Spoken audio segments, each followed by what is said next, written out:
So what's the connection of the five kin powers that is said to be also receiving copies Okay. from the seven books? Part of these documents that were sent out during the time of President Marcos were sent to the kin power. The kin power are Russia and ally, United Nations and ally, United States of America, and the British Dominion and the Philippine Island. The Philippine Island, yun yung merong more than 7,107 islands na merong 7 divisions. And then, these 5 nations actually will become the lead nations, North, South, East, West, and Center. They will lead the globalization program. What else? Any questions about this sa kabila? Casual lang tayo. About, Sir, Yes. ano po ang Chambers Unit of Parliament? Okay, that's good.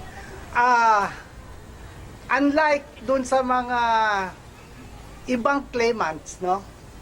Ang GOI nila is already the entire entity of the H world, which is wrong. Sa genuine H world, ang lalaki ay hiwalay sa babae, no? We have the International Police Commission, we have the Royal Armed Forces International Police, we have the World Defense, we have the General Office of Investigation, we have the Philippine Shrine Commission, which is in charge of the women. Ang mga women ay separate sa mga lalaki. And then we also have the WAPSIS. Okay, ang HIPC, this is the counterpart like Philippine National Police. Yung Royal RAFIP, sila, ang counterpart nila is yung PSG. They secure the royal family.